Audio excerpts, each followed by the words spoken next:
Well, hey there, faithful politics listeners and viewers. If you're joining us on YouTube, guys, thanks so much for being here for another great episode of Faithful Politics Podcast. My name is Pastor Josh Bertram. I am your faithful host here on Faithful Politics. And of course, I have our political host, Will. It's good to see you, Will. Well, you got good taste in co-host, clearly. That's a good one. And we are so excited, guys, to be able to bring you great content. So I'm going to say it now. I'm going to say it at the end of the episode if I remember.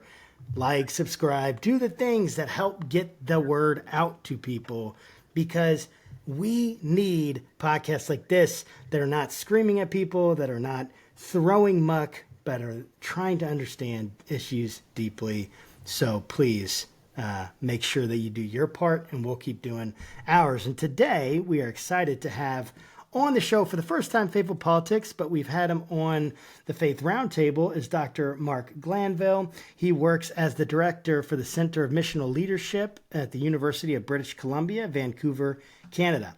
He's an Old Testament scholar, and he's written 5 books, including Improvising Church, Scripture as the Source of Harmony, Rhythm, and Soul, and Preaching in a New Key, Crafting Expository Sermons in a Post-Christian Communities, which that's what I talked to him about on Faith Roundtable. His vocational goals is to research, teach, write, speak, and play music to nourish Christian leaders to creatively reimagine what the church can be and do in a post-Christian society with the Bible in our hands. Mark is also a professional jazz pianist, and you will hear that as we go through our time together.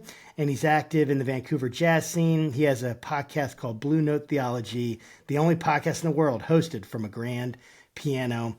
And his website is www.markglanville.org. We'll give you more information at the end of how you can get connected with him. Mark, so great to have you on again to talk about some articles you've written on some political issues this time, some places where the Bible and politics intersect. Thanks for being here. So good to have just to be with you, Josh, and well, thanks so much for having an Aussie Canadian on your show to talk about United States politics. So I'm here to learn, and it's going to be really fun. Well, we are super looking forward to this. So I'm just going to jump right into it. Mark, you wrote a couple pieces that we're going to talk about. One is on the 10 Commandments, and it's called 10 Commandments, Zero Context. And then the second one is on immigration and the role of the church in immigration and what we're supposed to do as a sanctuary for immigrants. So I'd love to jump into what is inspiring you to write these articles that right now in our context, I mean, they're pretty controversial. Maybe they shouldn't be, maybe they should be, but they are, whatever way we go. So why did you feel compelled to write these articles? Yeah, man. I'm Australian born and live in Canada, Vancouver, so kind of 40 minutes from the border with the United States. And one of the things that happens in the two countries that I straddle is the church does kind of have its eye on the United States, I think, not always in a healthy way. Sometimes I think that the Australian and Canadian church should differentiate itself a little better. But it means that the church leaders are watching, and very often what becomes popular in the United States becomes almost mirrored. You could even say puppeted sometimes in Canada and Australia. So for that reason, as someone living in Canada, I'm a dual citizen of Canada and Australia. It's just really important to engage. And also I have so many friends in the United States, of course, and we are one continent. I think that something that's really interesting from a Canadian and Australian perspective is the way that the Bible is used a lot in United States politics in a way that it's just not in Canada and Australia. It used to be 50 years ago, but not anymore. And then that can become normative. These ways of reading scripture that perhaps a politician or a shock jock kind of podcaster might kind of use, that can become normative in the way that we assume that God thinks and the Bible teaches. So sometimes I think it's really important to engage, especially harmful interpretations of scripture or interpretations that kind of erode the compassion that's there in the biblical story. So that as churches, we can be reading the Bible together in a way that really nourishes the church in Christ's way. So thanks for your patience, having a Canadian kind of, comment on your own backyard. Hey, we love Canadians and Australians here. Yeah. All right. We do. Whereabouts in Australia are you from? Sydney, Australia. Yeah, I grew up in a national park, kind of an hour and a half west of Sydney, which is coastal. And 2011, we moved to Vancouver. My wife's Canadian, and yeah, so it's a lot colder here. Less swimming, but beautiful in its own way. Yeah, Swapping the beach for rainforest. I love Australia and Canada. I went on a 2-week backpacking trip in Australia when I was in college. Landed in Brisbane, and then basically we took trains, planes, automobiles up and down the coast, Surfers Paradise. Like all the places. Got to see dolphins like riding in the waves there at Surfers Paradise. It was like the coolest thing. And then Canada, of course, like it's just Canada. Like who doesn't like poutine? Right. Right. Fat and salt. Yeah, I mean, you're right. The east coast of Australia is incredible. Hey, just incredible surfing, incredible beaches. Yeah, it really is. But one thing that I never associated much with my time in Canada or Australia is like any sort of religious, like, I don't know. There isn't like much religiosity in the atmosphere as there seems to be in America. So like, can you kind of walk us through like what is it that made you want to study this stuff? Because it feels like there's no like little pockets of things that would drive somebody to study the Bible. Yeah, I mean, I would say Canada. I'll speak for Canada for now. For Vancouver, it's definitely spiritual. Like the majority of people would call themselves spiritual people. But in terms of the cultural shift, you'd have to say it's thoroughly post-Christian, which is interesting just to pause and to describe that in itself, because I think it's a little different from the United States in its texture, even though the general trajectory is probably the same. So it's in my lifetime, I'm 51 now, and it's in my lifetime that culture in Australia and Canada has moved from being essentially Christian culture. And by Christian culture, I mean where the values and symbols of the church mirror in both directions with the values and symbols of society. Definitely that was the case back in the 70s in Australia, where Christianity wasn't the news. And other religions definitely played second fiddle. But nowadays in Vancouver and Sydney, it's quite different. So that Christianity now takes its place as just one religion alongside the others. The only reason Christianity would be mentioned more might be, say, because of the residential school story, where Christian churches were kind of hand in hand with the government in terms of putting First Nations children in residential schools, a colonial story. But apart from that, the church just takes its place in the plethora of religions. And yet, in what's been called, people kind of, people bundle together from different religious traditions very often. Faith unbundles, some sociologists have called it. Faith unbundled means we unbundle the faith of our youth and then we bundle up from a potpourri of religious traditions, and that's our spirituality. It's kind of very individual, very authentic, say, in inverted commas, and that would characterize spirituality for a lot of Vancouverites. Then I look across the border in the United States, and obviously that trajectory towards post-Christian culture is definitely there. However, there's also that strong reaction against that move, which is doubling down and saying, no, we're going to be Christian, which could do some damage, I think, because the Christian faith in the biblical story, it actually flourishes in weakness. That tenderness of Jesus that we see in a Messiah crucified. And when it does kind of come with power, no, we're going to be Christian, has that risk of distorting the biblical story profoundly.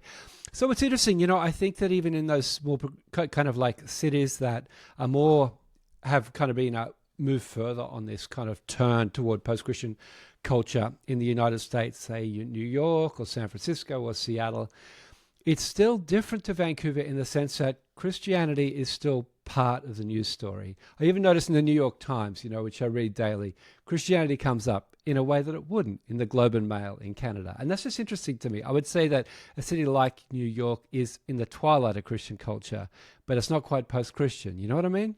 It's really interesting, because it's, anyway, something like that. Yeah, that's so fascinating. I spent some time in New York, and there are a ton of churches in New York, and a ton of just people being very religious in general, right, in these pockets.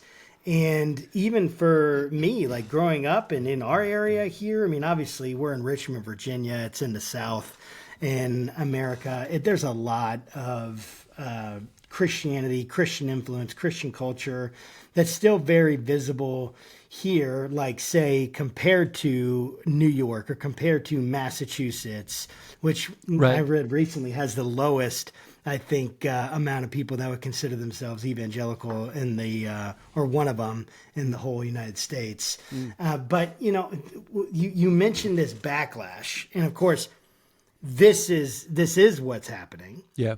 And even like one of your articles addressing this issue in some states where now the 10 Commandments is being required to be posted in schools, even curriculum. We had someone come on from Oklahoma that her name is slipping me right now. But come on, Will, you know. Fleck.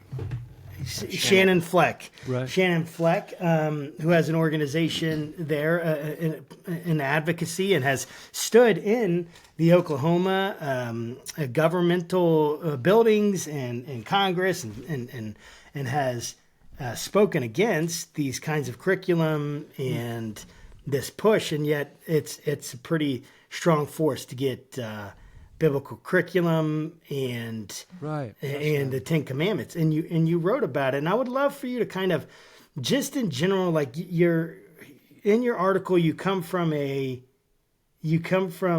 we need to understand this in context. That's what I love about the article. We got to understand this in context to really understand what's going on here and why these 10 Commandments don't help us really understand them, why it isn't really helpful to necessarily have them in there, taken and just extracted from their original context. Why is that the case? Kind of give an overview, and we'll dig deeper into that. But what are some of the core issues there?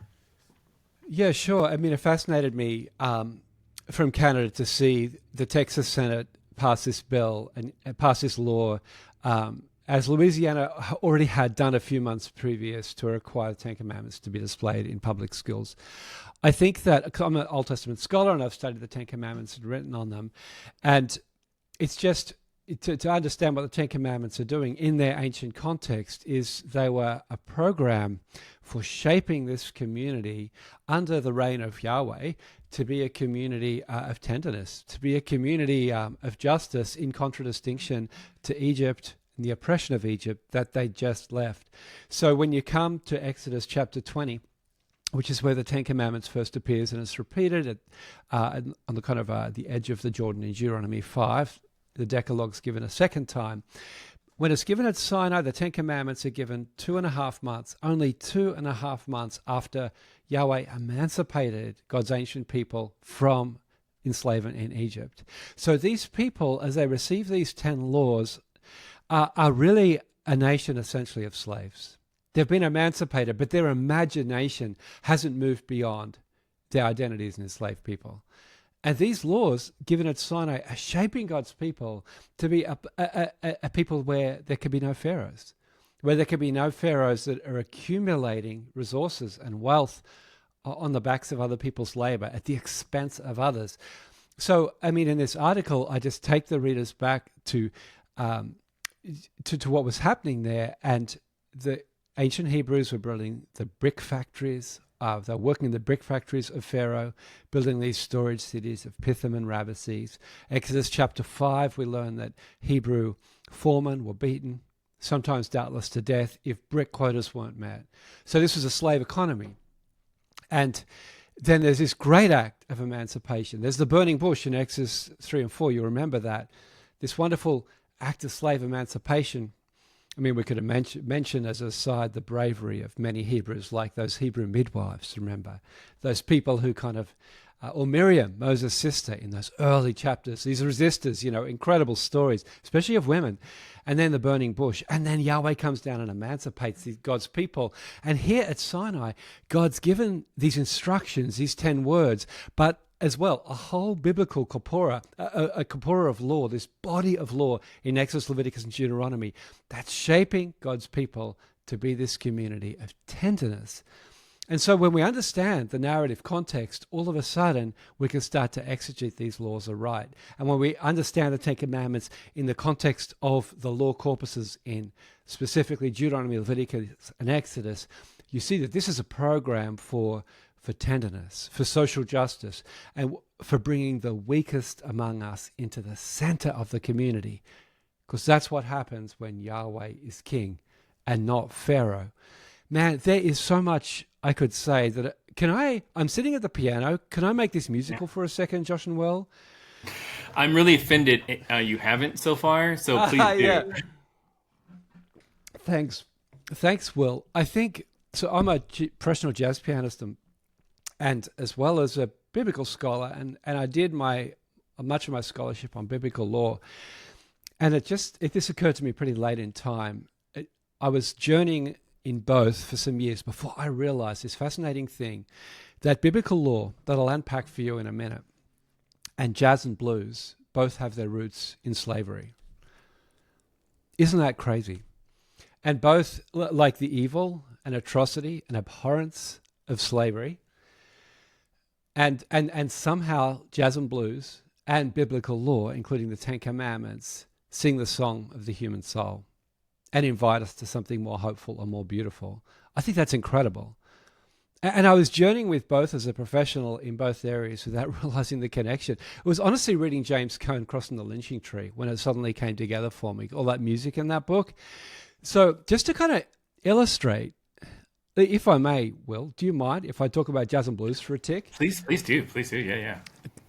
It's obviously, it's your story more than mine, so just shut me up and correct me when I get this wrong. But I think it's interesting for the musicians on the call just to think about it in terms of music. Like, I'm kind of sitting at the piano here.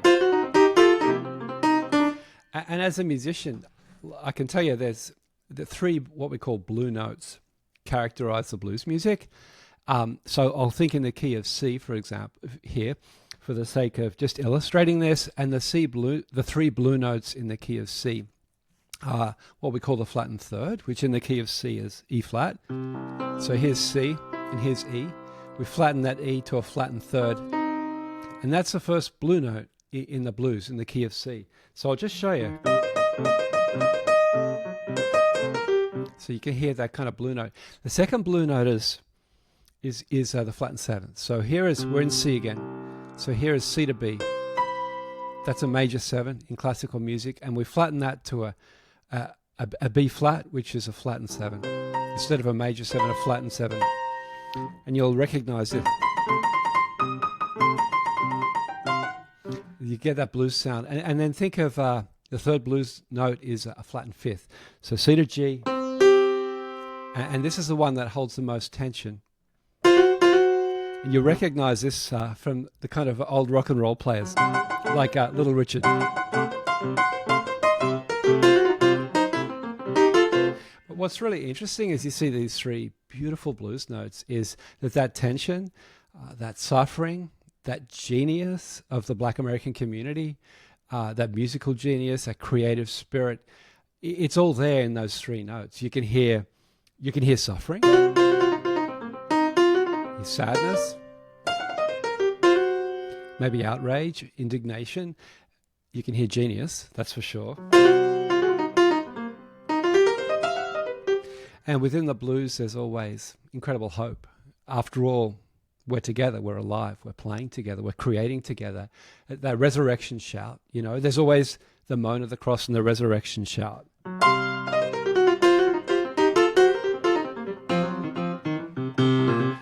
And we know that blues is absolutely the foundation of all Western contemporary music. Like from hip hop to Britney Spears, the blues is the foundation. Like that's genius, right? And it's that black story and that black creative spirit.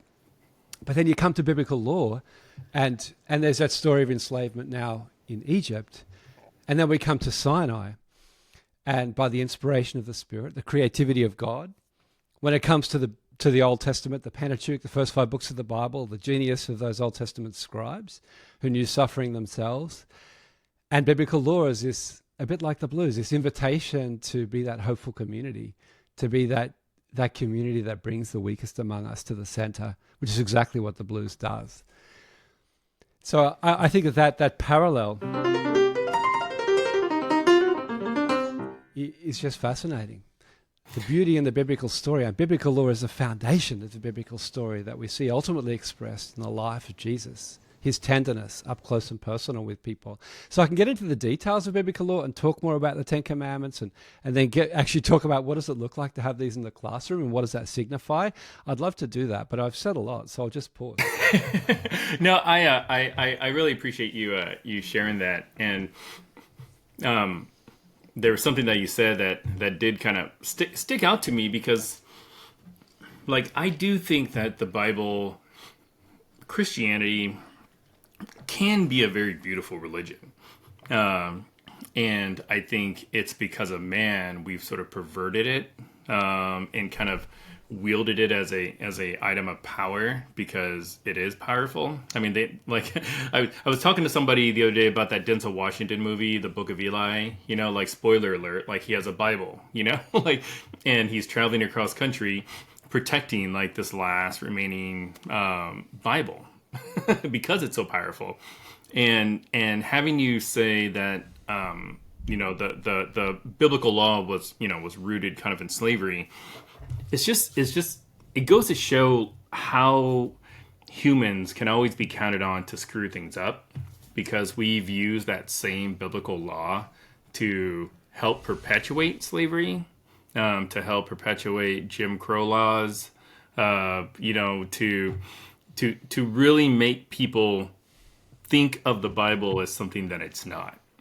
Like humans, like we've done this, and I'm glad that at least there's still like some remnants of folks out there that can still look at the Bible, not get super like angry at it, but just admire it for the beautiful work that it is, and just recognizing that it's humans that have messed it up. It's not the Bible that's imperfect. It's us. Like we're the ones that are screwing things up.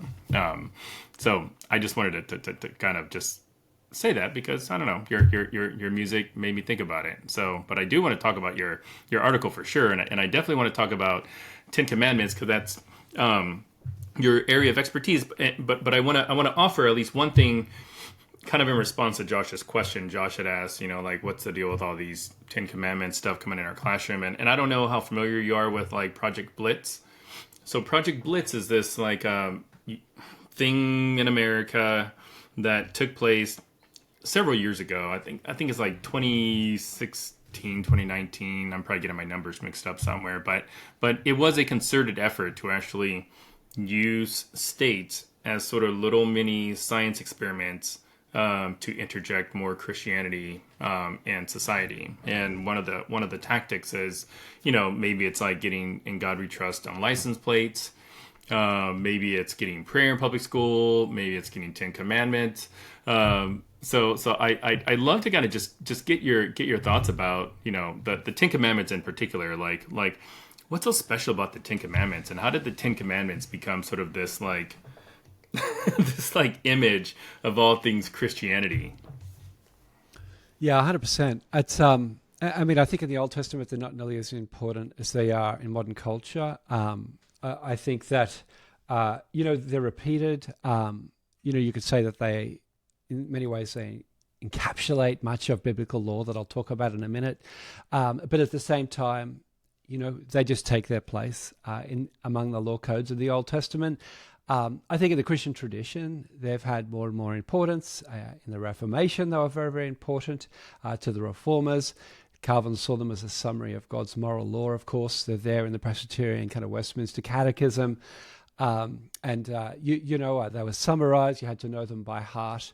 And so I think that now, when we come to our day and age, they're not just, they actually become symbolic. They have a symbolic power.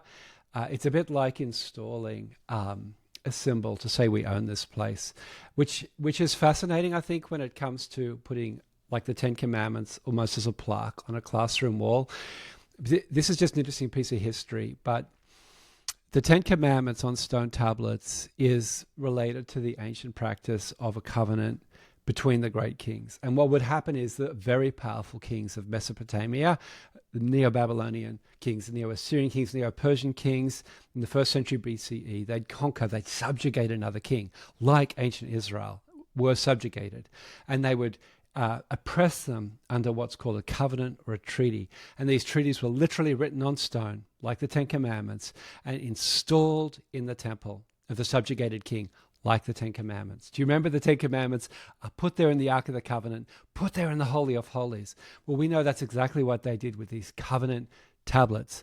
And what that, like for example, the Vassal Treaty of Esarhaddon, which is a text that we have, one of these ancient treaties that would probably installed in Israel, the northern kingdom, in 1st century BCE.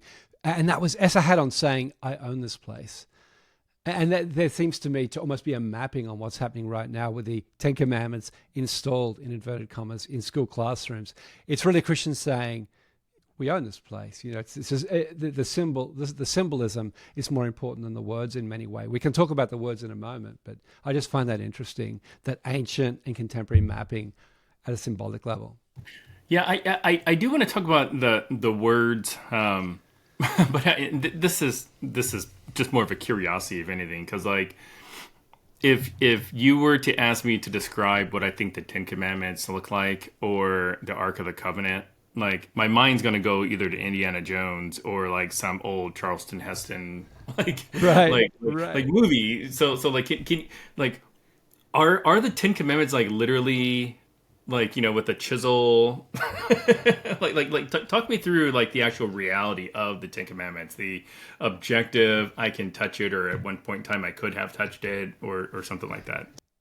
Yeah, right. That's right. So, I mean, it would have been etched on clay and then hardened. And then, I mean, in ancient times, these covenants were often, if it was a great Neo-Assyrian king, it might have been copied 20 times for 20 different kingdoms to declare the royal kingship of Esarhaddon, the Neo-Assyrian king, over his empire. And every kingdom gets a copy of this clay covenant. And so in ancient Israel, you know, it's not this oppressive king, Esarhaddon. It's actually an emancipating God who judges Pharaoh as an oppressive king and creates a clay stone tablet and, you know, hardens it and gives it to Moses as a law that's shaping the community to be completely different. And I think that is fascinating to me, that the Hebrew scribes, by the inspiration of the Spirit, that this highly militarized, barbaric, traumatizing metaphor of a covenant, which was real in ancient times, this militarized metaphor is completely turned upside down and appropriated to reveal something about a God of grace, about a God of tenderness, about a slave emancipating God. Incredible to me. So, I mean, just to get into that content for a second, like just take one command, say, thou shalt not steal. Let's take that. The 8th commandment. So when I was a young adult, I would think of thou shalt not steal. The image that came to mind was Hamburglar from McDonald's. That was big in Australia. Nice. Was that a thing in the United States? He had a black mask. Oh yeah. Yeah. We are all familiar with the Hamburglar. Yeah. So I think, if I'm honest, the image I was getting was a very poor person breaking into a rich person's mansion and kind of, I'll play it on the piano, kind of creeping around at night. And maybe he finds a golden ring. But Nice. So, you know, a poorer person in a mask breaking into a rich person's house. But actually, you can see already from the narrative frame of the Ten Commandments that the opposite is true. Thou shalt not steal is restraining would-be pharaohs, those who would accumulate at the expense of others among God's people. It's saying to those with means and power, and I'll substantiate this in a moment, you can't live like that. You can't be a pharaoh, because that's not the way we're going to live when I'm king, Yahweh is saying. And so if you then look at there's so many places we could go. I mean, check me out by reading Isaiah 58. Check me out by reading Deuteronomy 24 and see these related laws and the way that the emphasis of the law, the emphasis of the Torah is to restrain those with power and means. People can't judicial law. You can't use your power and means to turn the courts against the poor. You can't use your power and means to in debt and enslave those who have less than you. Thou shalt not steal. One way that's kind of incarnated or embodied among ancient Israel is to do with land law. If you know anything about the way that land worked in ancient Israel, it was that land was what we say inalienable. Every household was attached to some land upon which they could subsist, and the land could never permanently be separated from that household. Just think about that. Every single household has land upon which they can subsist. And it was hard to survive in ancient Israel. Syria, Palestine is a hard place to live and survive if you're a farmer. And so the land inalienable, it's permanently attached. Thou shalt not steal is saying you can't take someone's land permanently because the land belongs to every household. You can't become a Pharaoh and accumulate all the land and all the wealth. And we know in a farming economy, land is everything. But this wealth-producing capital is in the hands of every household. A way to summarize the spirit of the Torah, the spirit of the law of the Pentateuch, the first 5 books of the Bible, is like this. God owns it all, and God wants everyone to be able to enjoy some of it. Therefore thou shalt not steal. I mean, I absolutely love that imagery, and it leads to a question that I have that's going to continue us on this trajectory. But this idea that in our Western culture, these 10 commandments are viewed symbolically, very much so. And I love that symbolism. And just as a quick aside, one tablet was, the idea of 2 was that one would have, it would be 2 copies of it, right? The same one, and one would be stored and the other one would be stored. Is that the idea of those 2, or do we not know? We don't really know. I mean, scholars generally think it was probably, 1 to 5 and then 6 to 10. But others have argued kind of duplicate. But just kind of anyway. Yeah, that makes sense. Sorry. So anyway, but the idea that it's very individualistic, like you're saying, like do not steal means, hey, I shouldn't steal something from my friend, which of course that is a good application of that. I shouldn't take something that's someone else's. And yet there's more to it. And especially we miss this communal aspect of the 10 Commandments. I would love for you to help us think through, thinking through aloud, how interpreting the 10 Commandments as a communal rather than individualistic through a communal lens instead of individualistic changes the way that we view it and how we engage. Thanks, Josh. Great question. That gets to the heart of it. So you're right. I think the way that I grew up understanding the 10 Commandments is in that individual kind of individual morality. So don't steal. I think, okay, I won't steal. Maybe I stole a cookie or 2 when I was a kid, but now I'm an adult. I'm not going to do that. And don't commit adultery. Well, I haven't yet. Touch what I won't. And or don't use the Lord's name in vain. I used to just think that was, saying 4-letter words.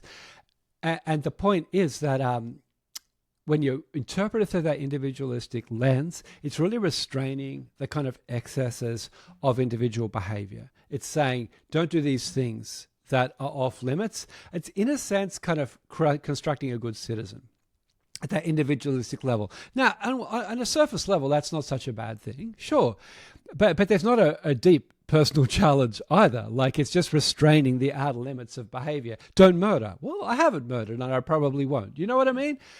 But it's actually much deeper than that. And it's the narrative frame that hints at it, but also just the fact that the Torah at Sinai is shaping a community. It's shaping a community of God's people in, frankly, a collectivist context. So let's play it on the piano. If we interpreted the Old Testament, the 10 Commandments individualistically, it would still be nice, and we could think of a lovely melody to play.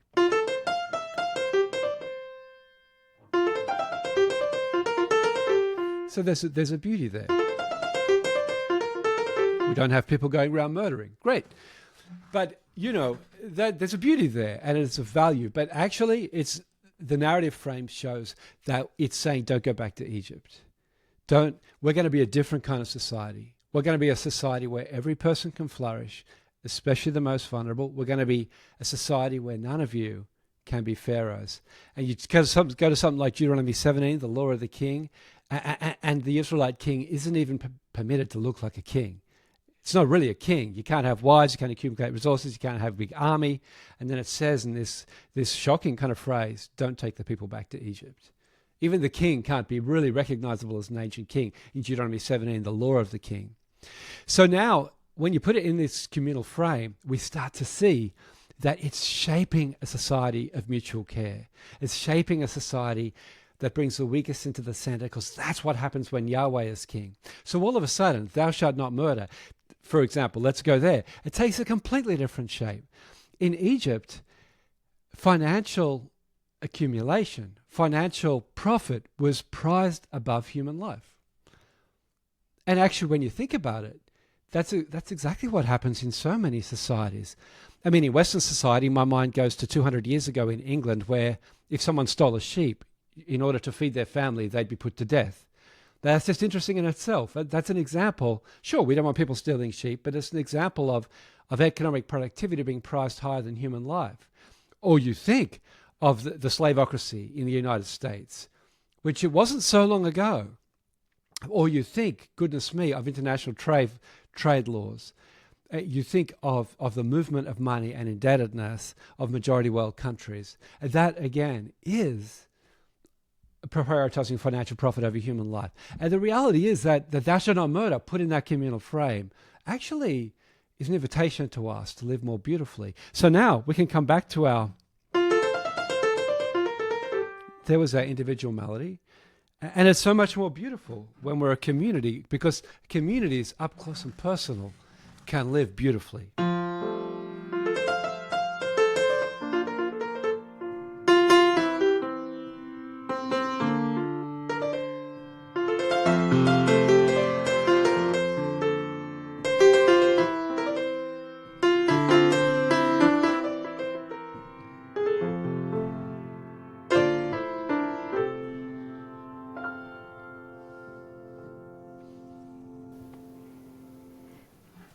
I love that. That is so cool. Just, can you tell me, how are you connecting the music to the things that you're saying? Because I'm watching you and I'm listening to you, and I'm hearing the music you're playing, and it sounds really great. It sounds almost too perfect. So I'm curious, what's going through your mind at any given moment to make you want to hit the certain keys that you want to hit for the points that you're trying to make? Yeah, I mean, it's a growth edge for me in my own life. Well, I think I was trained as an academic, and it's easy for me to kind of privilege an academic, rational way of knowing as the way of knowing. But I think I'm 51 now, as I said, and I think more the years go by, I think actually the intuition and the arts is a way of knowing too. I think artists are like Christians in that we're people who seek the truth. You know, Jesus says, "I'm the way, the truth, and the life." I think an artistic practice done deeply is a seeking after truth with an artistic intuition, whether it's painting or sculpture or dance. I really think we're reaching for truth, leaning into truth. So, direct answer to your question, I just try and sit back and I think, okay, Mark, just stop being so rational for a moment, and what do you know as an artist? It's so cool to kind of hear and see what's going inside of the mind. It's actually interesting because in my work with AI, I do a lot of work with AI and these large language models. And one of the amazing things that you can do is have it think out loud, right? And just this idea, and I've actually been doing that practice in my own life where I'm like, someone asks me a question, and instead of just trying to think about the answer without saying anything, it's much more natural to think out loud and just start talking, and then to say, well, if I'm going to really answer that question, then I got to think about this. And then it's like the way it segments it, and it makes it so that you can logically very easily connect one thing to the next, and really helps you to work through it. And I just I love when hearing people think, like even having people on the podcast. I'm actually much more interested not in their opinions, although I want to hear what the conclusions. I shouldn't say opinions. I should say conclusions. I'm very interested in their conclusions, but I'm just as interested, or even more, in how they came to those conclusions. And I would love to think about, for a moment, kind of shift over. It's gonna be overlap. It's still gonna connect to the Ten Commandments, I'm sure. But thinking about your article on immigration, you wrote a recent article on immigration, and at the and I'm just gonna say the conclusion that I kind of came to, and then I'm going to ask you to kind of defend that through some questions, and tell me if this is an incorrect interpretation of what you're trying to get at. Basically, in this article, what you're trying to do is you're trying to say Christian communities. So the argument you make, conclusion, Christian communities are biblically mandated to offer sanctuary to undocumented immigrants, embracing them as kin, even when such actions conflict with governmental directives.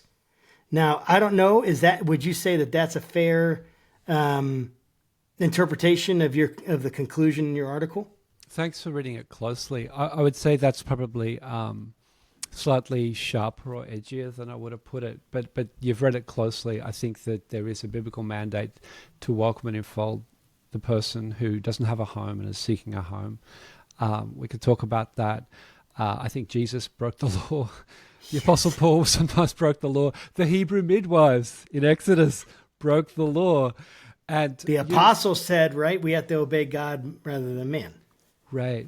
And to be sure, it is so important, and this is what Romans 13 is saying, that we live peaceably, that we obey the government authorities. But that comes in the context of the biblical story. It's wisdom.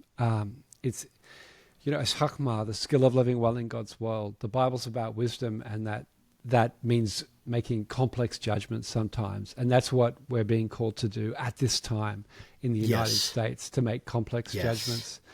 So I want to go and answer that question directly, but I actually want to ask you guys a question, if I may. Please. And I mean this genuinely. This isn't a rhetorical question. So I wrote that article maybe 6 weeks ago, and I was saying, with the behavior of ICE right now, with changing legislation, sanctuary is less and less possible. Churches are no longer safe spaces, so churches are going to have to get creative about it, but we still have to defend those who are seeking a home and are vulnerable. And now, of course, what's happened the last week is that white people in South Africa, often with Dutch heritage, have been designated refugees by the Trump administration. The refugee program, which is actually the largest refugee intake program in the world, is very, very important. Canada plays its role, Australia plays its role, but the United States, because of its wealth and population, plays a bigger role. The refugee program has been frozen, including people like Afghans who've been working for the United States government, no longer have access. People are being deported, and white people from South Africa are getting refugee status. The level of persecution they're facing is nothing compared to those whose refugee status is no longer possible. So I'll just say it blankly. It really sounds like white supremacy to me from across the border. It looks like racism and white privilege. So I just actually, I think my gut feeling as a Canadian as I watch this is that immigration and refugee welcome actually, when you dig deep, has more to do with race and racism and white supremacy at that deep gut motivation level. I'm an outsider, so I'm just I'm not pulling punches here. I'm just saying how it looks. Could I just ask you guys, is that how you're feeling Please. it out? Go ahead, Will. You respond first, unless you want me to. I think there's probably some truth to that. Right.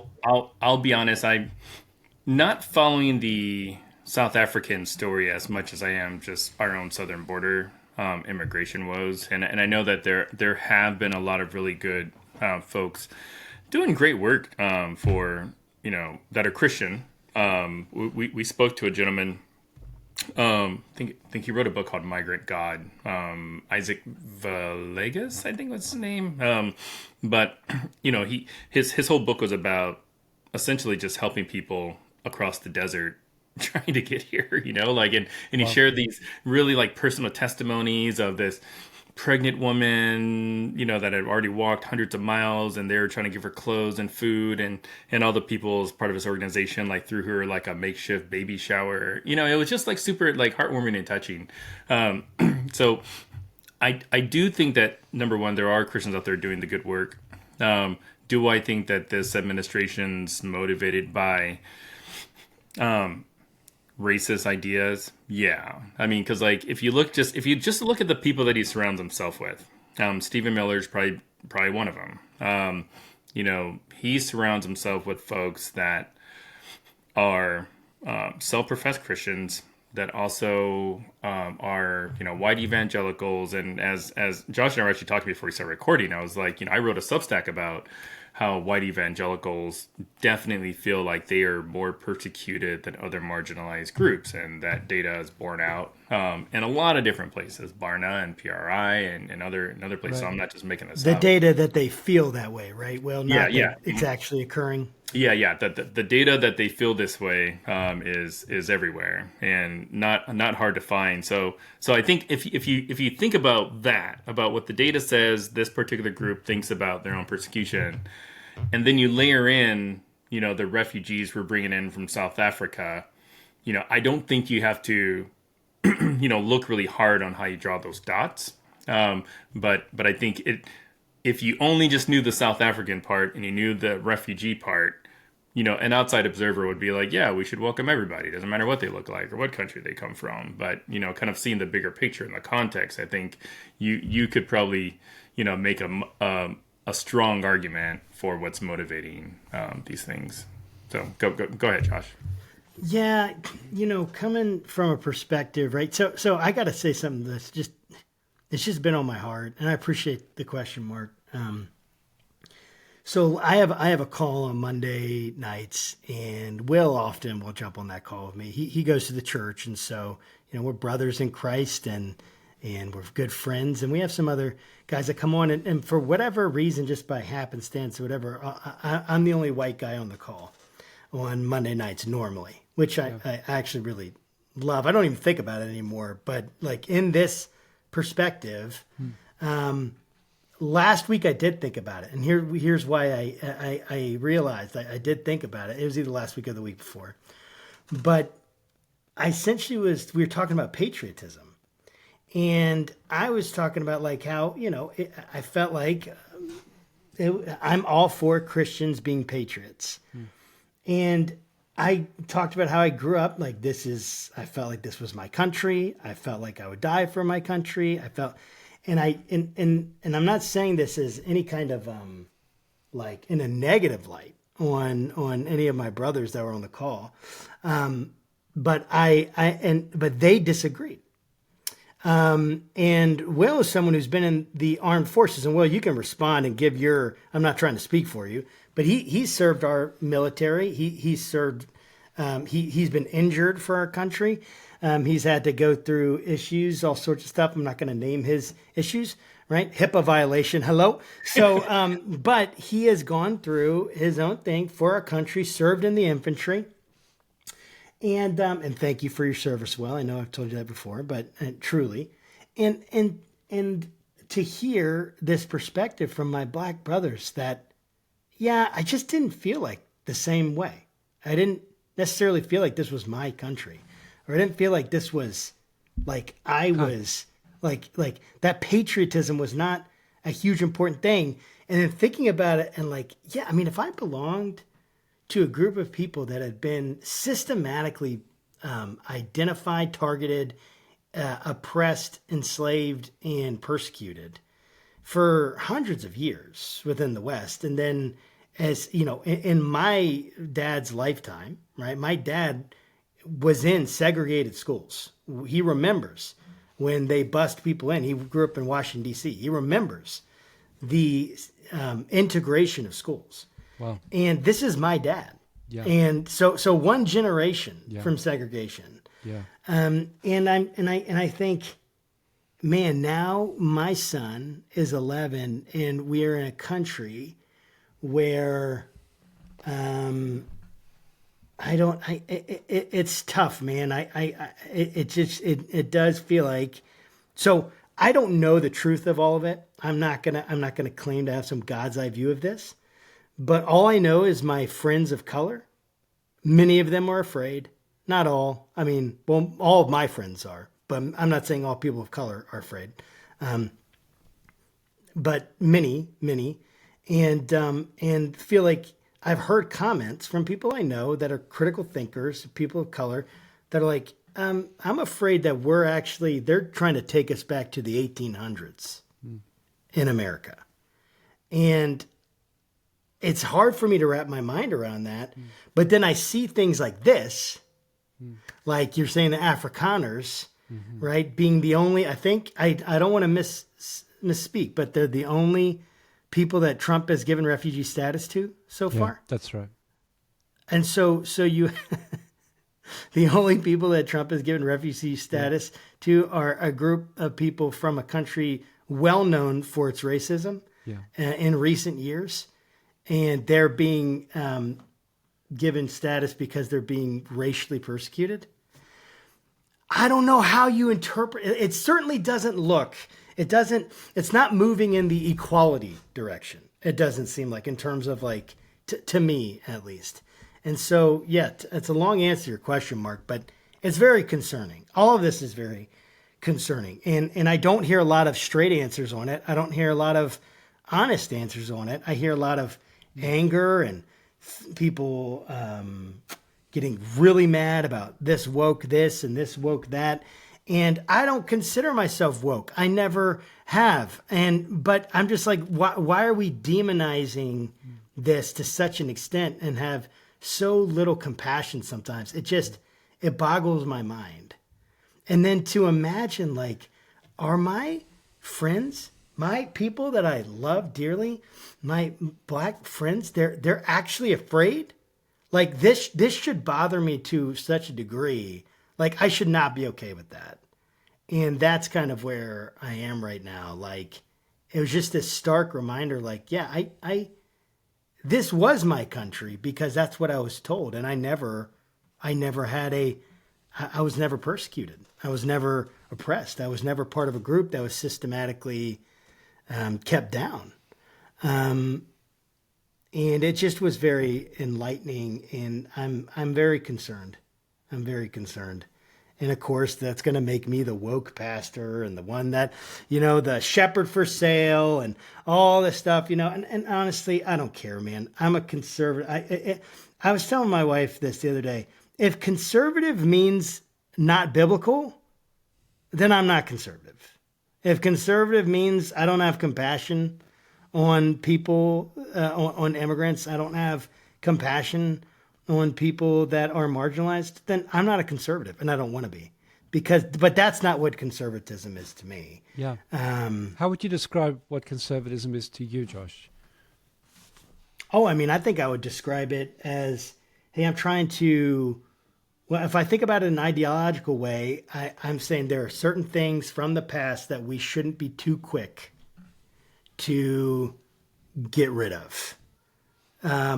Radical change very quickly tends to lead to a lot of conflict and tension, and there might not be enough time to think it through and to really understand what things are worth conserving. Why did that thing within our culture, for thinking about marriage and the definition of marriage. I have a traditional definition of marriage. That's what I believe in, because I think that's what the Bible teaches, and also there's a cultural amount to that. So, and before changing that, let's think through. But like, for instance, like Loving v. Virginia, Will wrote something on that the other day. It was the Supreme Court decision that allowed people of different races to get married. And I'm sitting there looking, and I'm like, yeah, of course. Why would we not want that? And yet that would have been considered a very liberal and radical view. In my dad's generation. And if my roots are in the South, Alabama and Kansas, and there has been a racism, an implicit racism, and I know even some people from my family can get uncomfortable when I say this, but I think it's been there in my family. I think it's been there certainly in my extended family and in our roots. There's no doubt in my mind, just from things I've heard and known and experienced and everything. So it's there, and this is very concerning that we would be taking these kinds of steps back. And I know that's an oversimplified what would be an oversimplified assessment of the situation, but that's kind of where I am right now. It's kind of where I am right now. Thanks, Josh. Thanks so much. Thanks for just describing what conservatism means for you, and the way that you just unapologetically with the Bible in your hand. It's a call to justice and equality. Thank you so much, and it just reminds us that it's not black and white, right and left. We can follow Jesus' tenderness and not have to radicalize. We can find a third way. Well, absolutely. I mean, conservatism, and again, but it's changed. It's changed. And think about what conservative was in 300 years ago. Conservative was king. Conservative was divine right of king. Conservative was, right? I mean, that's like, what is the guy, John Locke? Or maybe it's not, but the guy wrote Leviathan. Right. So it's like, that was conservative. So am I that conservative? No. Americans we don't want a king. We don't want anything to do with that. Well put. So yeah, if conservative changes to a place where we throw out the Bible, essentially the clear teachings of Jesus, then I think it's imperative on every Christian to no longer be conservative. That's my thinking on it. I don't know. What do you think, Mark? And then I'd love to just have one more question for you. Yeah. I mean, if I may, I'm not the host here. I'd love to hear Will's response to your excellent comments, Josh. I mean, like, so many thoughts, so many comments, so many Josh. I think what Josh just talked about, I mean, one I already kind of knew just because him and I talk outside of the podcast. But I do think it brings to light, the importance of having these kinds of conversations, because like Josh and I often will opine about where our minds would be at if we didn't have this podcast, because helpful. We started this podcast. I mean, to be honest, not with a lot of thoughts that we're going to become famous, and we don't want to become famous. Actually, Josh and I have 2 full-time jobs that we really enjoy doing. And this podcast came about as a bit of a passion hobby project, but then just kind of ballooned. But then we still just try to stay humble, talk to people about kind of where they're at, and the people we talk to don't all have a bunch of letters behind their name. Sometimes it's just, hey, I had a really bad church experience, and then we bring them on, and then thousands of people are like, thank you. That's me, So I appreciate, Josh giving us a piece of his heart about where he stood on patriotism.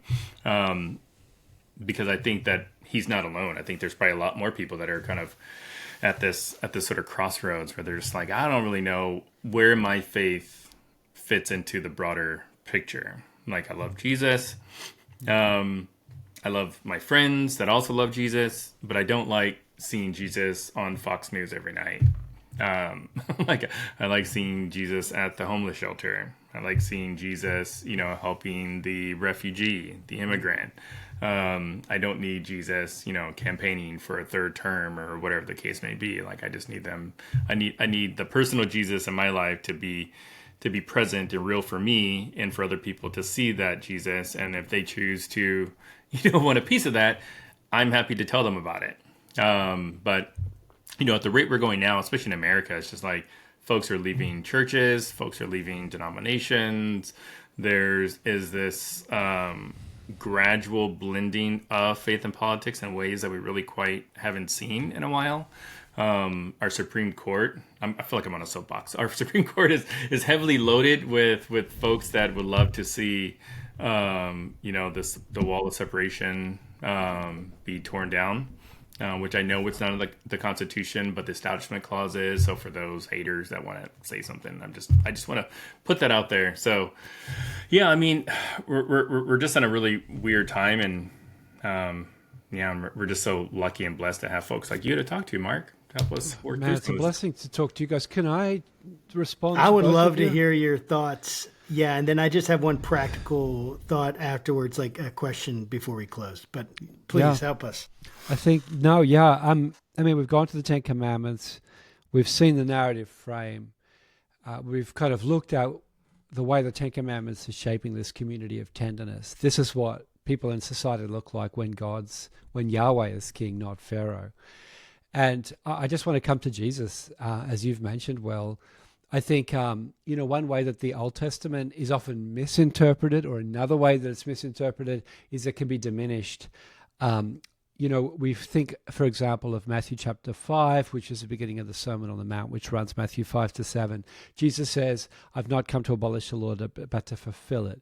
And so for so many years, I thought that fulfill pretty much meant to abolish, like that Right, that somehow yes. Jesus' death and resurrection, we don't have to worry about the Old Testament too much. We know God created the world, but we're not sure about what the rest, it just kind of all points to Jesus in a more symbolic form. But actually what Jesus meant when he said, remember, this is the beginning on the Sermon on the Mount. He's going to teach us the Lord's Prayer. He's going to teach us to love our enemies. He's going to teach us about forgiveness. And he's going to teach us about trust and not being anxious. He's going to give us the Beatitudes, blessed are the meek. When Jesus said, "I've come to fulfill the law," he means the best translation and interpretation of that is I've come to bring to full expression. Fulfill meaning to bring to full expression Jesus is saying, in my life, in my ministry, and in the people I'm gathering, this renewed Israel. Matthew chapter 5 begins that his disciples sat around him. Jesus is teaching on the Mount and his disciples sitting around him. He's shaping the people of God, actually reappropriating the Torah, the law, and unfolding it in new ways in light of the coming Messiah, which is him. He's saying, I fulfill this. And isn't that exactly what we see in the Gospels? I think my mind goes right now to Luke 15:1-2, where Jesus was in trouble, and the Jewish leaders said, "This man befriends sinners and eats with them."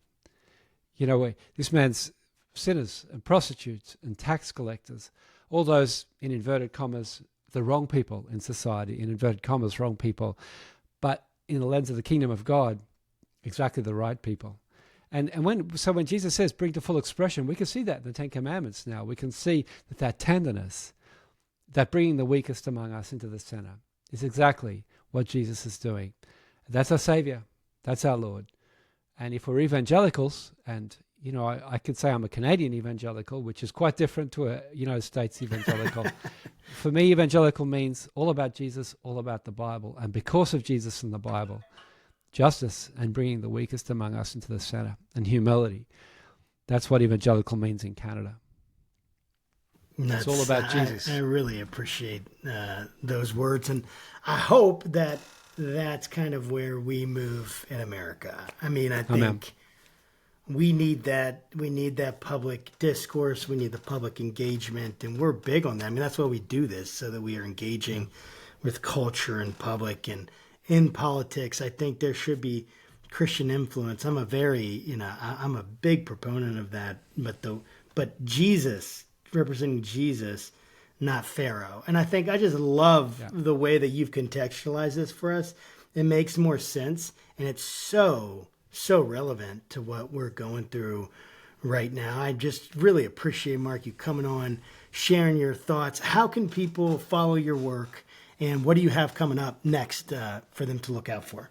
Thanks so much. Yeah, love for you to kind of subscribe somehow to my Blue Note Theology podcast. If you're a preacher, check out Preaching in a New Key, Crafting Expository Sermons in Post-Christian Context. Check out my book on Exodus if you want more on the Ten Commandments. or my book, Improvising Church, A Vision for Church in Post-Christian Context. Thank you so much for your support, Josh and Will. I've got to get you on my podcast. Yes, we'll absolutely do that. And I'm going to do is I'm actually going to give our classic line, and then if you would be willing, Mark, would you play a little tune to play us out? And so, guys, until next time, keep your conversations not right or left, but up, and enjoy this little tune. I love that. This is a song I wrote, jazz tune about 6 months ago called My Trolley. In Montreal, a trolley is like a thing that kids, little boys, little girls had pulled along with them. And it just kind of, a friend of mine was describing his childhood, and his trolley represented the journey of life. So this is a journey of life, and I play it as a prayer.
That was amazing. Thank you, Mark. Thank you. God bless, guys.